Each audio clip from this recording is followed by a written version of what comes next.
Abra aí a sua Bíblia, no Evangelho de João, no capítulo 14, versículos 1 ao 3, e nós vamos falar sobre a segunda vinda de Cristo. Diz assim a palavra do Senhor: que o coração de vocês não fique angustiado. Vocês creem em Deus, creiam também em mim. Na casa do meu Pai há muitas moradas. Se não fosse assim, eu já lhes teria dito: vou preparar um lugar para vocês. E quando eu for e preparar um lugar, voltarei e os receberei para mim mesmo, para que onde eu estou, estejam vocês também. Amém? Ó querido Deus, em nome de Jesus, mais uma vez, nós declaramos, Senhor, que cada mente, cada coração que está aqui, aqueles que estão assistindo pela internet ou que verão no futuro, meu Deus, esteja cativo ao conhecimento de Cristo, que a Tua palavra, que é luz, instrução e vida, possa falar e ministrar profundamente aos nossos corações, para a glória do Teu nome. Repreendemos todo o levante do mal contra esta palavra e declaramos que ela será frutífera e cumprirá aquilo que Te apraz, em nome de Jesus. Amém. Amém. Com exceção da doutrina da morte, a doutrina sobre a qual há mais certeza entre os estudiosos da Bíblia e que há mais consenso, na verdade, é a doutrina que trata dos eventos futuros. E dentro dos eventos futuros está a segunda vinda de Jesus. A segunda vinda, para a gente ter uma ideia, ela é mencionada mais de 300 vezes no Novo Testamento. Epístolas inteiras como 1 e 2 Tessalonicenses falam dela. Capítulos inteiros da Bíblia, como Mateus 24 e Marcos 13, também são dedicados à segunda vinda de Jesus. A igreja primitiva, a igreja dos primeiros dias, ela falava muito sobre o assunto e dava muita importância ao assunto, a ponto de que eles tinham a vinda de Jesus como algo iminente que poderia ocorrer, inclusive, nos seus dias, naqueles dias em que eles estavam vivendo.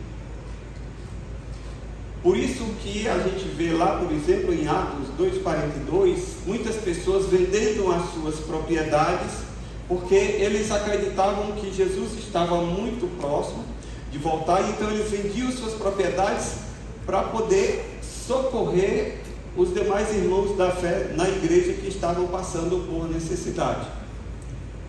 Até o século III, então, esse assunto ele era muito falado entre os cristãos. A partir do século III foi que ele acabou sendo deixado fora de evidência, e ao longo da história ele foi esquecido, e nós poderíamos dizer que algumas pessoas até chegaram a se opor a esse assunto, dizendo que a segunda vinda de Jesus não iria ocorrer. Pastor, por que é que você está trazendo esse assunto agora? Porque nós estamos vivendo, estamos sendo espectadores de uma guerra que está acontecendo em Israel, entre Israel e Hamas, e eu acredito que foi de ontem para hoje, ou nesse final de semana, que esse problema se acirrou, porque agora o Irã começou a soltar foguetes e bombardear Israel. E os analistas dizem que isso aí pode realmente ampliar para uma guerra em todo o Oriente Médio. E Israel, ele faz parte do relógio de Deus. Israel é o relógio de Deus para a humanidade. Então, os estudiosos dizem que os sinais estão se cumprindo da segunda vinda de Jesus. Amém? Amém? Amém. E por conta disso, nós queremos então falar um pouco desse assunto, para que você possa entender sobre o que é a segunda vinda de Jesus e as implicações que ela traz para nossas vidas. Nós não vamos aqui estar descendo detalhes sobre a questão da escatologia, mas nós queremos falar especificamente sobre o evento da segunda vinda de Jesus. O que é essa segunda vinda? Que tanto falam aí na internet. Se você for colocar lá no YouTube, Segunda vinda de Jesus. Coloque aí, só segunda vinda, que você vai passar o resto da vida assistindo vídeo sobre o assunto que não vão se repetir. Primeira coisa que nós precisamos definir: o que é a segunda vinda de Jesus?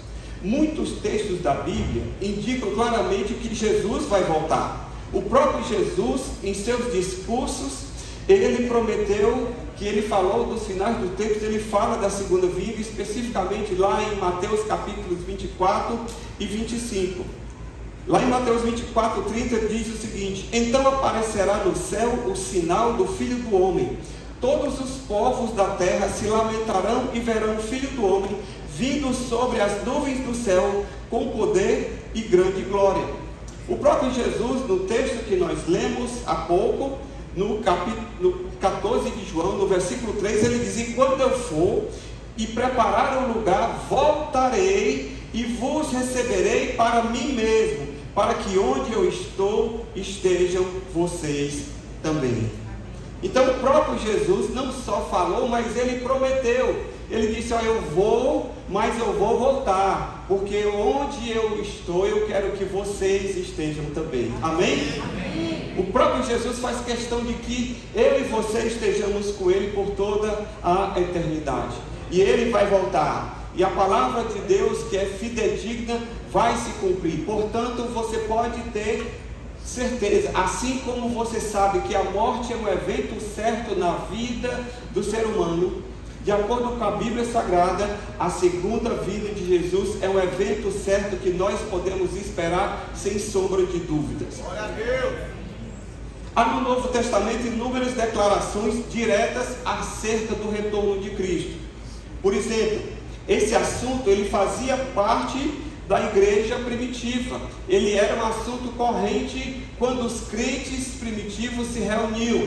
Lá em Atos do capítulo 3, no versículo 19, o apóstolo Pedro diz: portanto, arrependam-se e se convertam, para que sejam cancelados os seus pecados, a fim de que a presença do Senhor venham tempos de refrigério, e que ele envie Cristo, no versículo 21, ao qual é necessário que do céu receba, até que os tempos da restauração de todas as coisas, de que Deus falou pela boca dos seus santos profetas desde a antiguidade.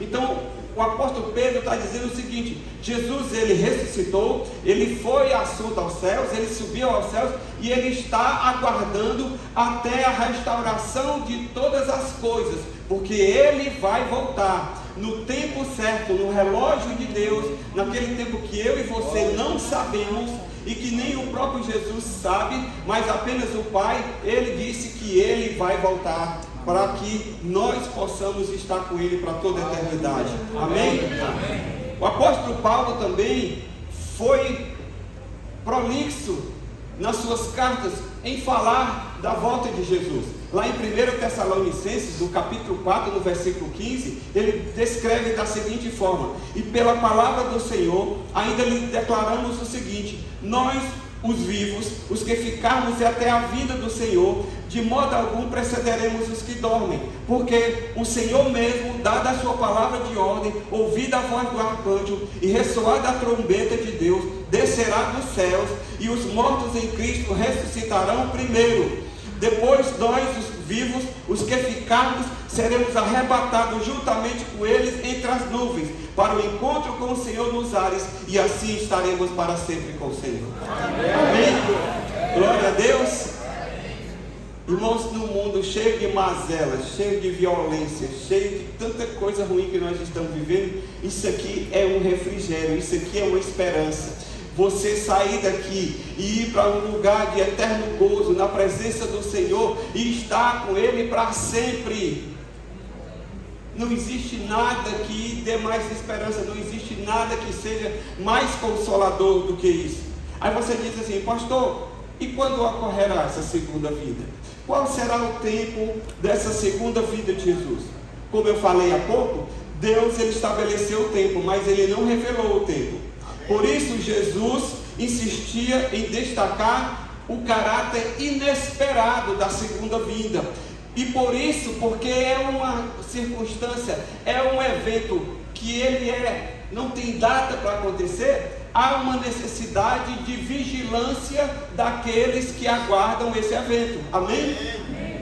Nós, como soldados, nós podemos ficar o seguinte, nós podemos ficar, não sei se a palavra é de sentinela, pastor, nós temos que ficar de sentinela, temos que ficar de prontidão, de sobreaviso, porque vai acontecer, nós não sabemos o dia e a hora, e por isso precisamos estar vigilantes, porque vai acontecer, e nesse momento que acontecer, você precisa estar preparado para subir ao encontro com o Senhor nos ares. Amém? Mateus 24, 44, por isso estejam também vocês preparados, porque o Filho do Homem virá a hora em que menos esperam. Enquanto as pessoas, à semelhança do tempo de Noé, estão casando e se dando em casamento, estão vivendo as suas vidas à margem, alheias a Deus e a sua palavra, você pode ter certeza que isso de forma alguma vai inviabilizar a indiferença da humanidade, a indiferença do ser humano em relação à palavra de Deus e à pessoa de Jesus Cristo. Isso em nada muda o fato de que Ele vai voltar. Você entende isso? Que a volta de Jesus não depende de eu acreditar ou não. A volta de Jesus não depende da minha expectativa. Eu tenho que preparar a volta de Jesus. Eu tenho que fazer algo para Jesus voltar logo. Isso ninguém pode fazer. O tempo é determinado por Deus. Mas uma coisa você pode ter certeza: você precisa estar atento. Você precisa estar preparado, porque vai acontecer, para que você não seja pego de surpresa. Mateus 25, 13, portanto vigie, porque vocês não sabem o dia e nem a hora. Ora, se nós não sabemos o dia e nem a hora, mas se é algo que é certo acontecer, o que é que nós precisamos então fazer? Estar atentos e vigilantes, porque vai acontecer. Como é que vai se dar, pastor? Qual é o caráter dessa segunda vinda? Existem algumas características dessa segunda vinda que você e eu precisamos saber e entender para que a gente possa estar preparados e principalmente atentos. Primeira coisa, essa será uma vinda pessoal. Jesus virá pessoalmente. A palavra do Senhor diz o seguinte, João 14, 3: voltarei e vos receberei para mim mesmo. Jesus está dizendo, eu vou voltar, eu não vou mandar um anjo, eu não vou mandar um mensageiro, eu não vou mandar alguém no meu lugar, eu mesmo voltarei. Amém? Aleluia. Jesus voltará pessoalmente. Não é através de um profeta, não é através de um curandeiro, não é através de um operador de milagres, não é através de alguém que se diga que eu sou o Cristo. Não, Jesus vai voltar pessoalmente, de forma que não vai haver dúvidas quanto à sua identidade, quanto à sua pessoa. Amém? Glória a Deus. Segundo, essa será uma vinda não apenas pessoal, mas ela será uma vinda física. Atos dos Apóstolos, no capítulo 1, no versículo 11, quando Jesus estava sendo elevado aos céus, a palavra do Senhor diz o seguinte: e lhes disseram os anjos, homens da Galileia, por que vocês estão olhando para as alturas? Esse Jesus que foi levado do meio de vocês para o céu, virá do modo como vocês o viram subir. Então, assim como Jesus foi elevado fisicamente e que todos puderam contemplar, o anjo está dizendo o seguinte: Jesus vai voltar também de forma como ele foi. Ele vai voltar e nós vamos identificar que é ele e que ele estará voltando. Amém? Aleluia. Ok, pastor, Jesus vai voltar fisicamente, Jesus vai voltar pessoalmente, mas como é que a gente vai saber que ele voltou? Simples, porque a volta dele será visível. Amém. Mateus 24, 30, então aparecerá no céu, todos os povos da terra verão o Filho do Homem. Todos os povos da terra. Como é que vai se dar isso? Eu não sei, porque será visível. Eu visitei agora, nas férias eu fui em Dubai. Dubai tem o maior prédio do mundo, 828 metros de altura. E eu paguei uma baba para subir até lá em cima. Porque você ir no Dubai e não subir no Burj Khalifa é como ir a Roma e não visitar o Vaticano. É obrigatório. E eu pude ter uma visão lá de cima. Subi até o andar 152, 154. Imagine, 154 andares. E aí eu fotografei a cidade lá e no vidro tem um aviso de cautela, tudo em árabe, né? E eu acho que deve ter escrito alguma coisa assim: não empurre muito o vidro, não bote muita força para não cair, algo do tipo. E uma pessoa que viu a foto me perguntou: pastor, o que está escrito aí? Eu disse: olha, eu não sei ler árabe, mas deve estar escrito o seguinte: cuidado para não cair, porque se você cair, você entrega sua alma a Deus, porque do corpo não vai sobrar nada. Lá da cidade, de todo canto da cidade, irmãos, a gente avista o prédio. Ainda que um pedacinho dele, ele consegue ser visto em toda a cidade. Mas aí você fica pensando: mas o texto aqui está dizendo que todo olho na face, todos os povos verão. Então vai ser algo sobrenatural. Amém. Porque apesar de ser visível, imagine o corpo de Jesus sendo visto aqui agora e em Jerusalém ao mesmo tempo. Não existe fisicamente, naturalmente, nenhuma forma de isso acontecer. Mas é um evento tão sobrenatural que a Bíblia diz que todo olho o verá. Todos os povos, todas as línguas, todas as raças, todas as nações, independente de aqueles países da cortina de ferro que não creram em Jesus, que são contra Jesus, independente daqueles que lá em Jerusalém colocaram lá no muro, fecharam o muro lá para que Jesus não voltasse, colocaram um cemitério na frente para que Jesus não possa voltar para aquele local, porque eles acreditam que tendo um cemitério na frente e que como o judeu não pode ir tocar em cadáver para não se ficar impuro, colocando um cemitério lá na frente da porta, lá Jesus não vai voltar. Jesus vai voltar e todo olho o verá. Amém? Amém. Mas essa segunda vinda, glória a Deus, eu uma salva de palmas para Jesus aí. Mas ela também será inesperada, porque o texto diz em Mateus 24, 27, porque assim como o relâmpago sai do oriente e brilha no ocidente, assim será a vinda do Filho do Homem. Por isso estejam vocês preparados, porque o Filho do Homem virá a hora em que menos espera. Quem aqui já viu um relâmpago?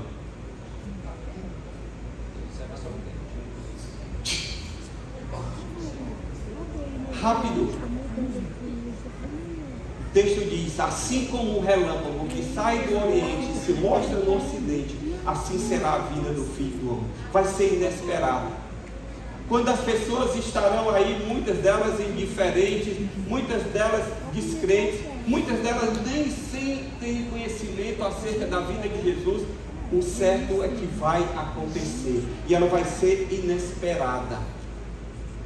E você precisa estar pronto. Você que vai sair daqui hoje, você não vai mais poder alegar desconhecimento. Existe uma coisa em direito chamada de publicidade. O que é publicidade?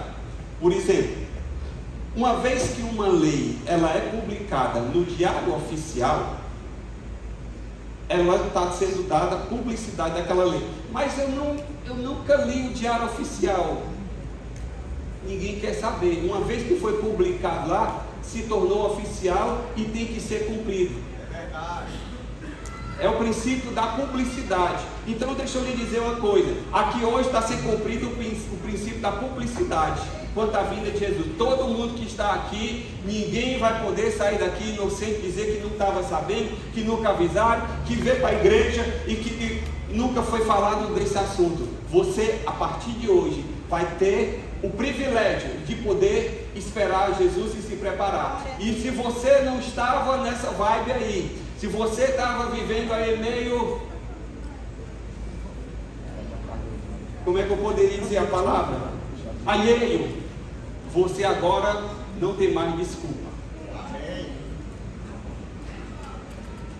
Quinto, a vida de Jesus, ela será também triunfante e gloriosa. Mateus 24, aparecerá do céu o sinal, todos os povos o verão, verão o Filho do Homem vindo sobre as nuvens com poder e grande glória. Olha, quando a Bíblia diz com poder e grande glória, imagine como vai ser um evento, algo tão espetacular, tão poderoso, tão, como as pessoas costumam dizer, tão fantástico. Eu só sei de uma coisa, irmãos: ninguém nunca viu nada igual. Aleluia. Aleluia. Nem Hollywood, com todos os seus efeitos especiais que a gente vê daqueles filmes, aquelas coisas que a gente fica assim, boca aberta, nada vai poder se comparar ao evento da volta de Jesus. E vai ser de alegria para uns e tristeza para outros. Eu espero que você esteja na turma da alegria. Amém? Amém. Glória a Deus. Glória a Deus. Pastor, por que é importante a gente falar sobre esse assunto? Bom, existem alguns motivos pelos quais a gente considera importante falar sobre a vida de Jesus. O primeiro deles é porque ele tem um lugar de destaque nas Escrituras. Esse assunto, essa doutrina, ela recebeu mais atenção do que qualquer outra. Por exemplo, existe mais referência à volta de Jesus do que referência à fé, do que referência ao amor, do que referência ao sangue de Jesus. Existem mais referências bíblicas sobre a vida de Jesus do que esses assuntos: a fé, amor e sobre o sangue de Jesus. A vida de Jesus, ela é essencial ao assunto do final dos tempos, ao assunto da escatologia, porque é a vida de Jesus que vai ser o balizador de todos os outros assuntos. Todos os outros assuntos, eles gravitam, eles giram em torno da segunda vinda de Jesus. Amém. Então, ele é um assunto indispensável, essencial, porque ele é como se fosse o fechamento da história. Ele é o cumprimento, como a própria Bíblia diz, o cumprimento da plenitude dos tempos, de toda a consumação do plano de Deus. Se você pegar a Bíblia Sagrada e for ler de Gênesis a Apocalipse, em Gênesis nós temos o início da história, em Apocalipse nós temos a conclusão da história, e dentro dessa conclusão da história está a vinda de Jesus. Amém. Então, seria mais ou menos assim para você poder entender. Vocês lembram daquele programa do Jô Soares? Quem assistiu o programa do Jô Soares, Rosemir? O que o Jô Soares fazia? Quando ele chamava um convidado, tinha aquela banda que ficava tocando um blues, um jazz, aí o Jô Soares ficava ali se mexendo, aí teve uma hora que ele fazia assim, ó. Lembra? Bom, ali era o final, ali era o momento em que tudo parava, porque algo importante ia acontecer. Então, a vida de Jesus é aquele momento em que Deus vai fazer assim na história humana, ó. Ou então, como alguns falam assim, o fato é que Deus estabeleceu a vida de Jesus como o evento principal e último da história.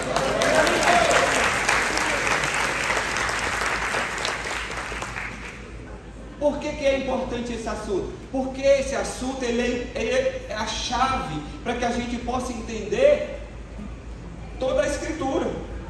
Por exemplo, muitas doutrinas, muitos acontecimentos da Bíblia, muitas ordenanças, muitas promessas só podem ser compreendidos corretamente à luz da vinda de Jesus.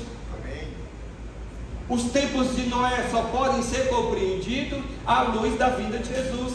Aquele momento ali que Deus dá o basta, é mais ou menos o que aconteceu, como diz, nos dias de Noé, vai acontecer nos dias da vinda do Filho do Homem, que Deus vai dar uma conclusão. Amém.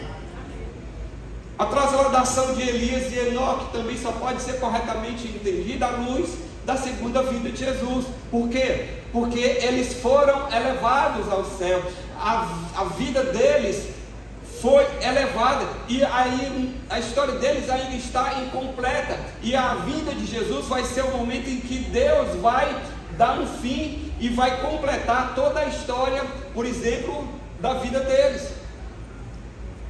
O próprio reinado de Cristo, em que se fala sobre milênio, o milenismo só tem sentido quando conectado à vinda de Jesus, independente de milênio ou acontecer ou não, aí vai depender da linha escatológica. O pastor Pedro é pré-milenista, né? Independente da linha teológica, o final é o seguinte: a vida de Jesus é que põe um fim a tudo. Amém. Põe um termo a tudo. Então, independente da sua linha teológica, você precisa entender o seguinte: Jesus vai voltar. Amém. Jesus vai fazer a consumação de todas as coisas. Aleluia. A gente poder entender a Santa Ceia depende da vinda de Jesus. Por quê? Porque a Santa Ceia, a gente celebra ali a morte de Cristo, mas também na Santa Ceia a gente faz referência à sua ressurreição e aguardando a sua vinda. Por quê? Porque senão a gente não faria sentido celebrar a ceia, porque a gente iria ficar celebrando os mortos, mas Jesus ressuscitou e Ele vai voltar. Então, quando nós celebramos a ceia, nós estamos dizendo: ó, Jesus morreu, Ele ressuscitou, mas nós estamos aguardando a sua vida, e ela vai se cumprir. Então, cada vez que a gente celebra a ceia, nós estamos dizendo: Jesus, Maranata, vem, nós estamos aguardando a tua vinda. Enquanto nós estivermos aqui, nós estaremos cumprindo as duas ordenanças. Nós estaremos pregando, batizando pessoas que se convertem, e nós estaremos ministrando a ceia, porque nós estamos aguardando a tua vinda. Amém. A doutrina da salvação só faz sentido quando nós interpretamos à luz da ressurreição e da volta de Cristo. Que salvação seria essa que a gente tanto fala? Porque Jesus salva, é isso que os crentes mais falam. Salva de quê? Salva para quê? Se não houver segunda vinda, não faz sentido falar de doutrina de salvação. Nós só falamos de doutrina de salvação, por quê? Porque a volta de Jesus é que é a consumação, é que é o complemento da sua obra, a finalização da obra que Ele já começou na cruz do Calvário. Só faz sentido, por exemplo, a gente falar de esperança futura quando a gente diz: mas a Bíblia diz que Ele enxugará dos nossos olhos toda lágrima. Não é isso que a gente sempre fala? Mas quando é que isso vai acontecer? Que Ele vai enxugar dos meus e dos seus olhos toda lágrima? Quando Ele voltar. Então a vida de Jesus, ela é essencial para a gente poder entender a Bíblia Sagrada. Senão a gente fica meio que no limbo. Senão a gente fica meio que sem entender a história, o princípio, o meio e o fim. Porque toda história tem um princípio, o meio e o fim. Você já assistiu um filme pela metade? Já? Começou a assistir e aconteceu alguma coisa que você teve que sair e você... Eu já, por exemplo, já teve filme que eu fiquei frustrado. Eu comecei a assistir do avião e chegou a hora, o avião aterrissou e o filme não terminou, e eu não consegui mais assistir e encontrar o filme em outra plataforma. Aí fica aquela frustração, você diz: poxa vida, e aí como é que terminou? Não é? Imagine a história bíblica sem a vinda de Jesus. Iria ser frustração, porque a gente iria dizer: mas peraí, como é que vai ser? E aí, vai terminar em quê? Como é que vai ser isso? Por que eu estou passando tudo isso aqui que a gente está passando? Qual a explicação? Tem sentido? Tem razão? Eu devo insistir? Eu devo continuar crendo? Eu devo continuar na igreja? Eu devo continuar apesar das lutas, da dificuldade? E eu quero lhe dizer: deve sim, porque Ele enxugará dos nossos olhos toda lágrima quando Ele retornar. Amém?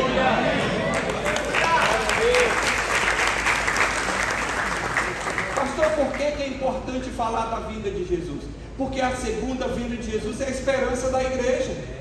É nela que está toda a base da esperança cristã, porque ela será o evento que marcará a complementação do plano de Deus. Como eu disse há pouco, é lá em Apocalipse, quando Jesus volta e Ele complementa e Ele dá um grande finale a toda a obra que Deus estabeleceu na face da terra. Então, ela é a esperança da igreja, é ela que nos anima. É a gente, quando a gente canta assim, ó, porque Ele vive, posso crer no amanhã, porque Ele vive, temor não há. E aí eu paro por aqui enquanto vocês não vão embora. Porque Ele vive, eu posso crer no amanhã. Por quê? Porque Ele vai voltar. Eu posso crer no amanhã, porque eu não estou crendo numa doutrina, numa reencarnação. Eu não estou aqui fazendo boas obras para ver se na próxima vez que eu voltar a este mundo, eu vou voltar melhor. Não, a Bíblia diz que ao homem está ordenado morrer uma só vez, vindo depois disso o juízo. Então eu não estou aqui fazendo boa obra para poder tentar voltar, até porque isso não existe. Mas eu estou aqui crendo naquele que vive e que diz que vou preparar lugar e vou voltar para que onde eu estiver, esteja você também. Amém. Oh, glória a Deus. Sabe por quê? Porque Jesus gosta de nós. Ele quer que a gente esteja com Ele. Amém. Pode ser que ninguém goste de você, viu? Pode ser que até as pessoas que gostavam de você deixaram de gostar. Sabe aquele camarada lá que dizia que ia te amar até a morte e pulou fora? Aquele amigo que bate no teu ombro e abraça de tamanduá? Sabe aquele que diz estamos juntos hoje e amanhã já estamos fora? Pois deixa eu lhe dizer, todos esses que não querem a sua presença, Jesus quer a sua presença. Jesus quer a sua presença.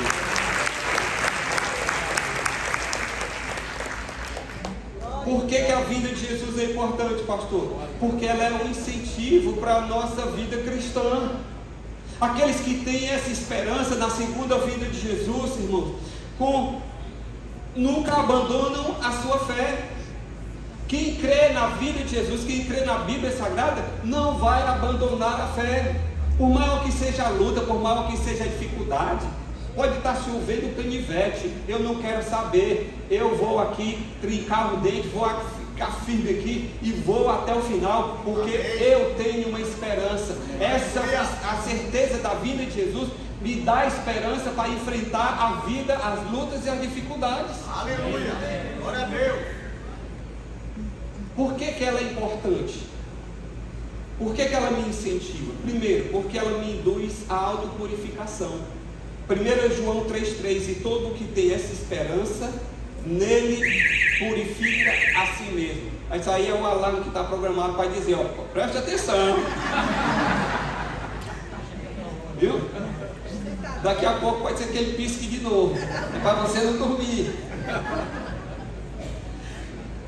Então ele promove a autopurificação. Aquele que tem essa esperança procura viver uma vida casta, procura viver uma vida reta, procura viver uma vida pura.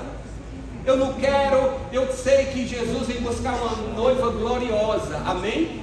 Jesus vem buscar uma noiva gloriosa, então você e eu aqui precisamos estar aqui, ó, andando na linha. E deixa eu lhe dizer, esse negócio de o pessoal dizer, ei, eu ando na linha não, porque quem anda na linha o trem pega, quem anda na linha o trem não pega não, quem anda na linha com Jesus, o trem sai do meio e a gente passa. Amém?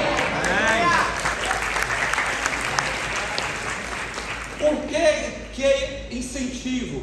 Porque ela nos inspira a termos uma vida de vigilância e constância. Portanto, Mateus 24, 44, estejam preparados, porque o Filho do Homem virá a hora em que vocês menos esperam. Por que a vinda de Jesus é importante a gente falar sobre ela? Porque ela, por si só, é uma advertência aos incrédulos, aqueles que não creem. É uma advertência, é um sinal de alerta. Em 2 Tessalonicenses capítulo 1, versículo 7, Paulo diz, olha, quando do céu se manifestar o Senhor Jesus com os seus anjos, do seu poder, em chama de fogo, tomando vingança contra os que não conhecem a Deus e contra os que não obedecem ao Evangelho do nosso Senhor Jesus, estes sofrerão penalidade de eterna destruição, banidos da face do Senhor e da glória do seu poder, quando ele vier naquele dia para ser glorificado nos seus santos e ser admirado em todos os que creram. A vinda de Jesus vai ser alegria para uns e de tristeza para outros, mas ela não precisa ser tristeza para você, porque você está tendo hoje a oportunidade de ouvir de falar dela. O que você precisa fazer é crer e se dobrar a essa verdade. Aleluia! Por que é importante falar da vida de Jesus, pastor? Porque ela estimula o serviço cristão. Ela estimula a mim e a você a continuarmos aqui fazendo a obra de Deus. Ei, você que está aí querendo parar, está difícil, pastor, o ministério é difícil, eu quero trabalhar para meu Senhor. Eu ouvi esse cântico aí um dia, e aí eu cheguei na igreja e me voluntariei, disse, pastor, o que é que tem aí para eu fazer? O pastor disse, olha, tem essa é a atividade. Eu me envolvi, e está tanta luta lá, pastor, está tanta dificuldade. Ei, irmão, não desista não. Olha o que a Bíblia Sagrada nos diz em 1 Coríntios 3,13. A obra de cada um se tornará manifesta, pois o dia a demonstrará, porque será revelada pelo fogo, e o fogo provará qual é a obra de cada um. Versículo 14. Se aquilo que alguém edificou sobre o fundamento permanecer, esse receberá recompensa. Se a obra de alguém se queimar, esse sofrerá dano, porém ele mesmo será salvo, mas como que através do fogo. Deixa eu lhe dizer, existem 6 tipos de obras que a gente pratica. Existem obras de ouro, de prata e pedras preciosas. E existem obras de madeira, de palha e feno, que a Bíblia diz. E todas as nossas obras vão passar pelo fogo. Tudo aquilo que a gente fez. E essas obras aí, deixa eu lhe dizer, não é para condenação, é para galardão, ok? É para galardão. Não é para poder dizer se você vai para o céu, pois é, aqui está falando aqui de crente. Então vamos lá. Você pega e está edificando uma obra de palha, de madeira e de feno. Quando ela passar pelo fogo, o que é que vai sobrar? Nada. O fogo consome tudo. Aí o texto diz, vai ser salvo como que pelo fogo. Deixa eu dizer isso na forma do cearense. Por uma peinha de nada. Certo? Por uma peinha de nada. Vai ser salvo, mas não vai ter galardão. Por quê? Porque a obra que ele produziu foi consumida. Então deixa eu lhe dizer, não queira apenas ir para o céu, mas pratique obras de ouro, de pedras preciosas e de prata, porque quando elas passarem pelo fogo, elas vão sair de lá mais purificadas. E você vai levar essas obras com você. Amém? Então, de ouro, de prata e de pedra preciosa eu quero. Agora, desistir no meio do caminho, deixar o ministério, abandonar, porque alguém olhou esquerdo para mim.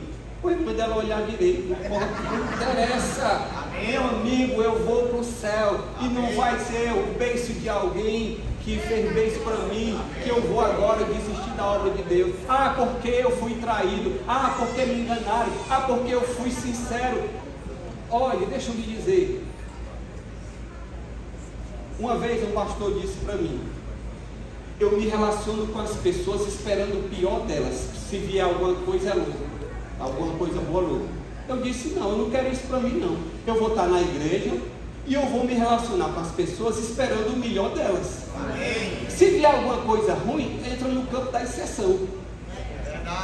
Entra no campo da exceção. Por quê? Porque se eu sou sincero, se eu sou verdadeiro, então eu espero também e vou crer que as pessoas também estão tendo a mesma sinceridade e verdade que eu tenho. Amém. Se acontecer de alguém ter um comportamento diferente, entra aí no rol das exceções e pronto. Amém. E aí, como eu costumo dizer, permitam-me a expressão, sai na urina. Entende? Eu quero trabalhar com o Senhor, levando a palavra com amor, como diz o hino. Quero eu cantar e orar, ocupado quero estar, se na vinha do Senhor. Amém? Amém. Então fique firme aí, ó. Fique firme, não desista. Está difícil. Pastor Pedro, às vezes aqui, como dobrado aqui, vocês nem sabem metade do que ele passa, mas eu sempre estou dizendo para ele, pastor, segura aí, vai firme aí, segura firme, forte. Eu não uso a expressão tamo junto, porque eu sei que ela é traumática para ele, mas aí eu digo, fique firme aí, vai dar certo, seja fiel, se preocupe em ser fiel, e o Senhor cuida do resto, amém? Então a mesma coisa eu digo para vocês, seja fiel. Se preocupe em ser encontrado fiel, porque o que se requer dos dispenseiros, o apóstolo Paulo, é que sejam encontrados fiéis. Então, é um estímulo, a volta de Jesus é um estímulo para que você continue firme e forte aí. Quais são os acontecimentos posteriores à vida de Jesus. Jesus veio com tudo isso que eu falei até agora. E aí, pastor, depois que ele veio, quais são as cenas dos próximos capítulos? Primeiro, acontecerá a ressurreição dos mortos. A ressurreição dos mortos, irmãos, é o resultado principal da segunda vinda de Jesus. É a base da nossa esperança, da esperança do crente diante da morte. Todos nós que cremos no Senhor, nós cremos que nós ressuscitaremos dentre os mortos. Se, como o apóstolo Paulo diz, nós os que estivermos vivos, de forma alguma precederemos os que dormem. Ou seja, aqueles que já morreram no Senhor serão ressuscitados. E se você tiver a alegria, a aventura de Jesus quando voltar, você está vivo, nem pela morte você vai passar, você vai logo, igual Elias e Eliseu. E você não vai nem olhar para trás, aquelas carruagens que você está deixando, aquele carrão que você comprou, o BYD Song Plus e não sei o que, elétrico que faz você voar e não sei o que. Você vai lá querer saber de carrão, você vai querer lá saber de casa em Alphaville. Eu quero encontrar com o meu Senhor. Aleluia. Amém?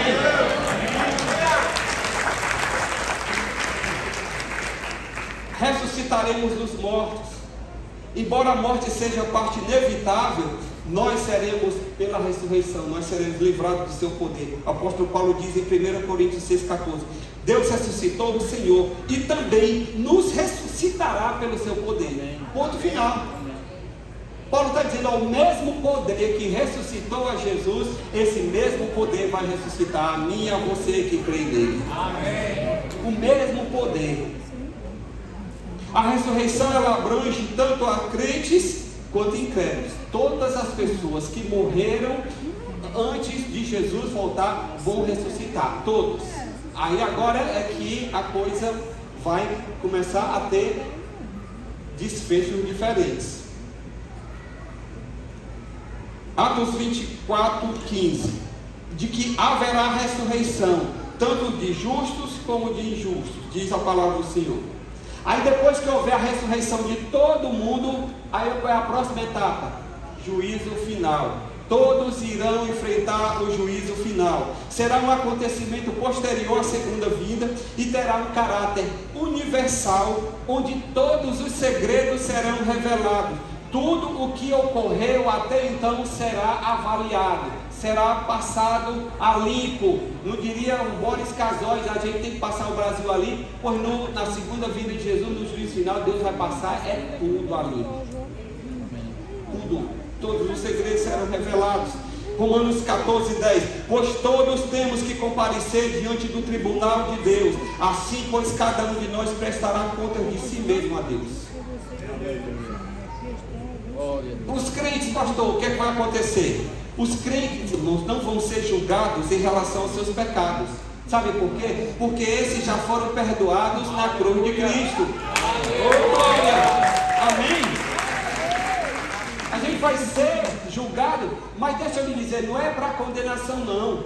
João 5:24, em verdade vos digo, quem ouve a minha palavra e crê naquele que me enviou, tem a vida eterna, não entra em juízo, mas passou da morte para a vida.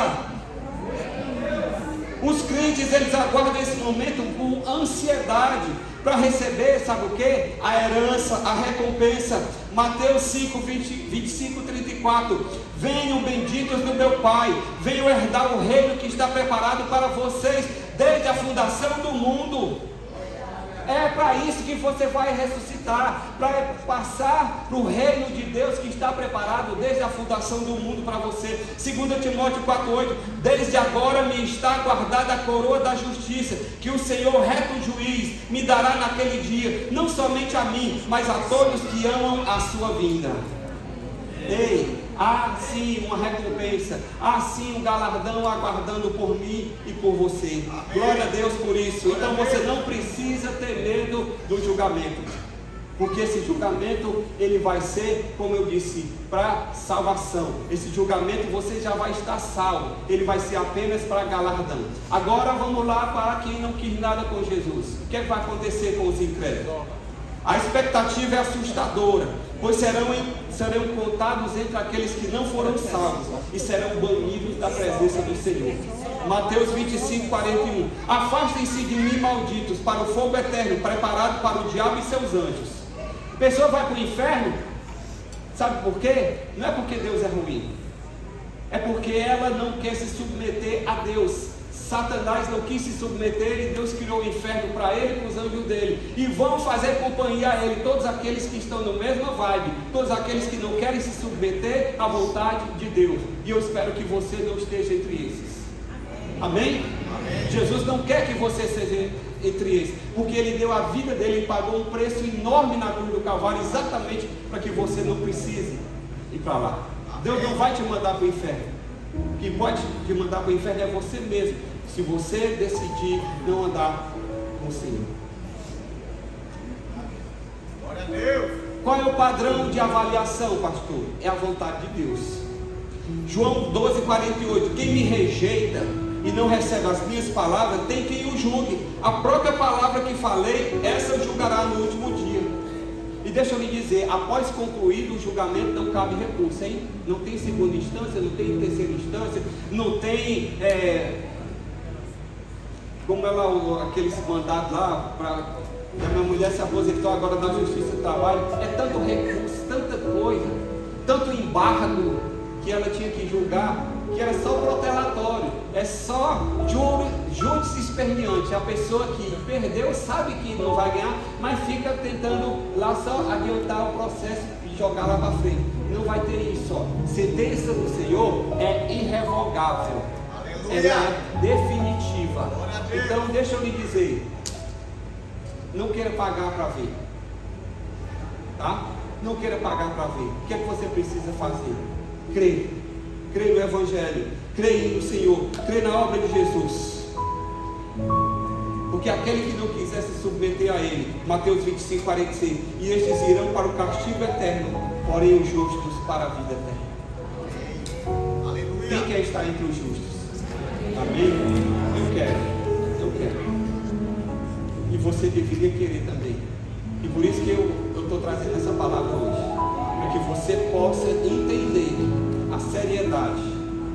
Seriedade não é o que está acontecendo na política, porque esses políticos hoje aí que vocês ficam brigando esquerda e direita aí por eles, hoje eles estão brigando na sua frente, amanhã eles estão reunidos no hotel, tudo lá, tudo amigo, tudo camarada. Ei, querido, com Deus não é assim, é sim, sim, não.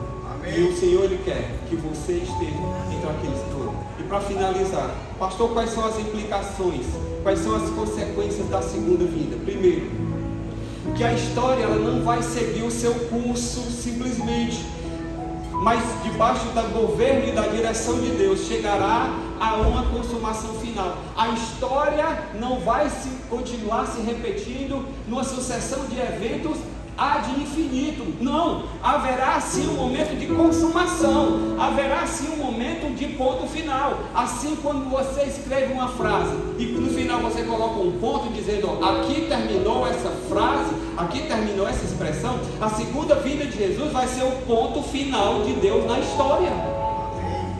Então não fica achando aí, porque a igreja primitiva acreditava que Jesus voltaria em seus dias e ele não voltou, então essa coisa não vai acontecer. Vai acontecer, porque o próprio Jesus disse que voltaria. Glória a Deus. Então a história não vai ser uma sucessão de eventos ad infinito, não. Vai acontecer um momento em que Deus vai dizer assim, ó, no final, quando os propósitos de Deus forem alcançados, Ele vai dar um fim. Amém.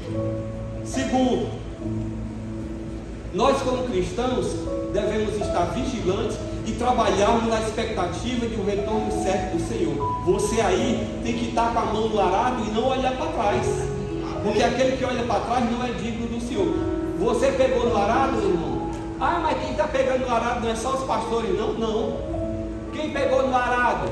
Quem se converteu. Se converteu, pegou no arado.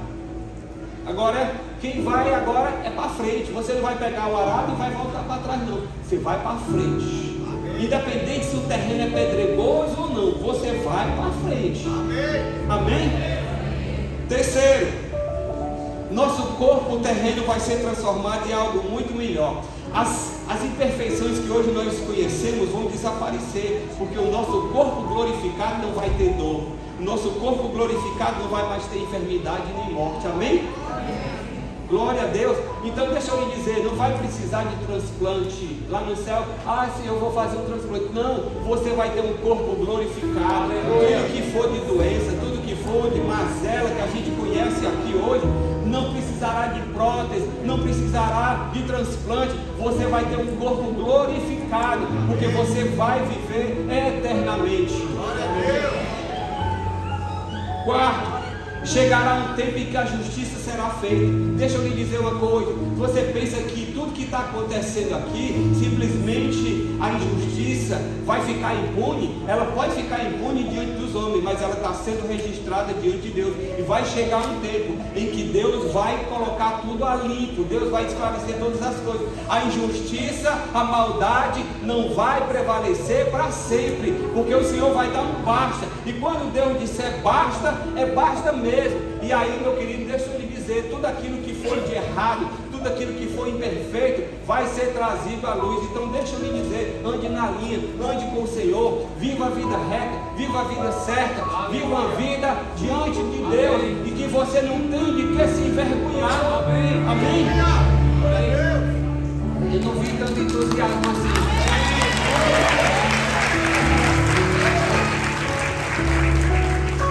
O mal vai ser punido, enquanto a fé e a fidelidade serão premiadas. Nós vivemos num mundo em que parece que você ter fé, e que você ser honesto, e que você ser direito é sinônimo de ser otário, não é verdade? Coisa triste, irmãos. Que a gente vive numa sociedade em que todo mundo quer levar vantagem, quer se dar bem, quer passar por cima. Ei, deixa eu lhe dizer, na lei dos homens isso aí pode acontecer, mas na lei de Deus não vai ser assim até o final. Na vida de Jesus vai colocar isso em xeque. E por último, você pode ter a certeza, tendo em vista essa certeza de que Jesus vai voltar e que o julgamento vai acontecer, é imperativo que você viva de acordo com a vontade de Deus. Viva de acordo com a vontade de Deus, porque é ela o balizador para definir se você aceita ou se você rejeita. O que eu quero para a minha vida é que a minha vida esteja aqui, alinhada com a vontade de Deus, porque eu sei que independente do que dizem os homens, do que diz a sociedade, do que diz o mundo, se a minha vida estiver alinhada com a vontade de Deus, não importa o que dizem os outros, eu vou estar com Ele por toda a eternidade. Fique de pé na presença do Senhor. Você que está aqui, e você diz, pastor, eu não estou preparado para a segunda vinda de Jesus. Se Ele voltar hoje, eu não tenho certeza se eu estaria entre aqueles que vão para a vida eterna. Pois eu quero orar por você, porque o Senhor te trouxe aqui hoje, porque Ele quer que você esteja entre esses que vão para a eternidade com Ele. Então, se você está aqui, você ainda não tem essa convicção, deixa eu lhe dizer, vem aqui à frente que eu quero orar por você. Sai do seu lugar. Sai do seu lugar. Você não precisa viver na incerteza, você não precisa viver na incógnita, você não precisa viver como quem está pisando em ovos. Você pode ter uma vida completamente segura no Senhor. Então sai do seu lugar que eu quero orar por você. E também eu quero orar pelos crentes, aqueles que estão aqui, que não estão vigiando, aqueles que estão aqui, que estão meio desapercebidos. Ei, Jesus vai voltar. Não importa, o evento mais importante não é as Olimpíadas que vão acontecer em Paris agora em junho. O evento mais importante não é a Copa do Mundo. O evento mais importante não é a final do campeonato aí do teu time não, viu? Não é se ele está na Série A, B e C.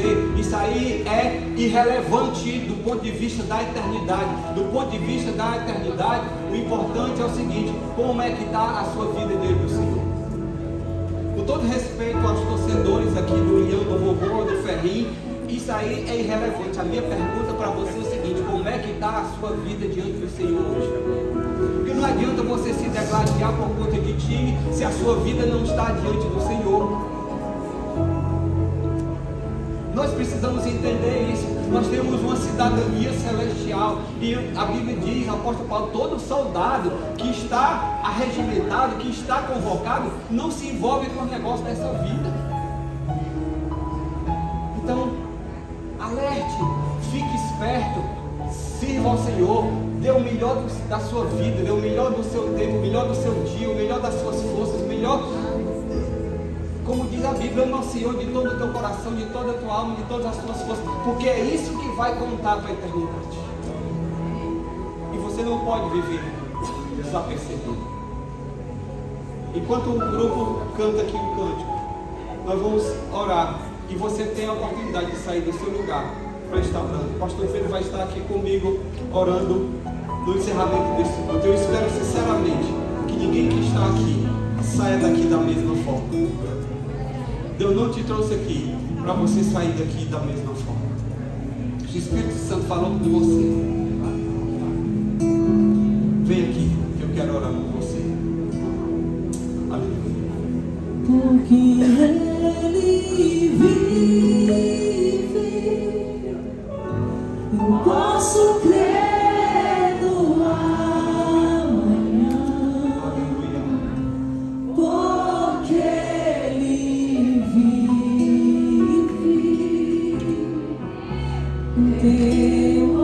Ainda dá tempo. mas eu bem sei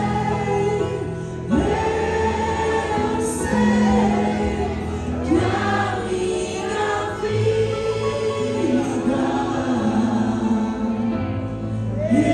está nas mãos do meu Jesus, que vive está. Você que veio aqui à frente, eu quero que você faça essa oração comigo. E você que está aí no seu lugar, qualquer pessoa que você ainda está em dúvida em relação à sua salvação, você ore comigo agora e diga assim: Senhor Jesus, Senhor Jesus, nesse instante, eu abro meu coração para Ti. Eu declaro que creio que o Senhor morreu na cruz, ressuscitou e que vai voltar. E eu quero a partir de hoje viver ao Teu lado. Eu não quero andar, Senhor, longe de Ti. Vem agora ao meu encontro. Perdoa meus pecados. Purifica a minha vida. Dá-me vida eterna.